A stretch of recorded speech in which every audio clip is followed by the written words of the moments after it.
Use your dragons as extra protection from the wind!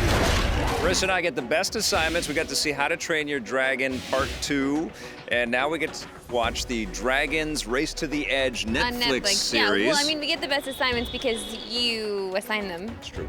So I make sure that we get the best assignments. So we got this one, yeah, because, you know, we loved, and if you haven't seen them, please watch How to Train Your Dragon 2. Watch them both. They're so good, and the story's wonderful here, and the characters are amazing. They're so exciting. And then I was really excited to jump into this show because it's on Netflix, and I love that it's a Netflix original. Yeah. And, you know, they've been doing so well with these, and you jump into it, and you realize, oh, well, I guess it's not really like the movies because it's not as shiny and Yeah. not The as visuals, exciting. are a close approximation, but they're certainly made for television. Yeah. But the great news here is that most of the voice cast that you find in both of the films is also reprising they're all reprising their roles. Hold your ground and fire back! Fire back where? We can't see it.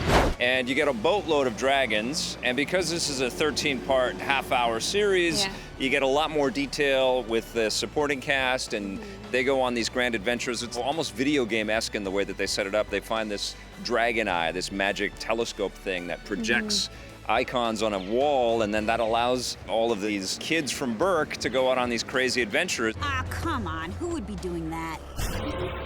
This show is taking place between the two movies, so this is all happening before How to Train Your Dragon 2. Yep. And so everybody's alive. Everybody's Spoiler. alive, and they're also discovering things outside of their city. Actually, you know what? Take cover! It's exciting because it's a little Goonie-esque because all the kids are like in this together. It's a Yeah. band of kids doing all this, and they can do it, and they have these dragons along for the ride, and there's Yep. a lot of humor there for sure. The humor just doesn't hit the points I want it to hit. It doesn't hit those marks for me. Well, you mentioned kids, and I think Yeah. that's the underlying thing here. It's definitely got layers that adults and more mature fans of the two films and the franchise, because there's going to be a third one in 2018, will enjoy. And it's great to hear all of these familiar voices. But yes, the comedy and a lot of the go-tos are very kid-like. How about that guy? I noticed that a lot of conflicts between characters are settled with somebody bashing that other person over the head.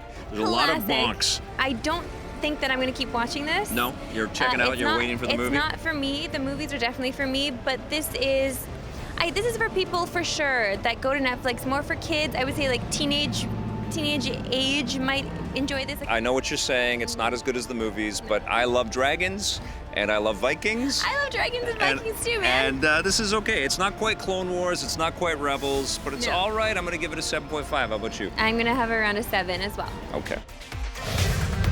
EP's TV coverage is brought to you by Xbox, makers of Rare Replay for the Xbox One.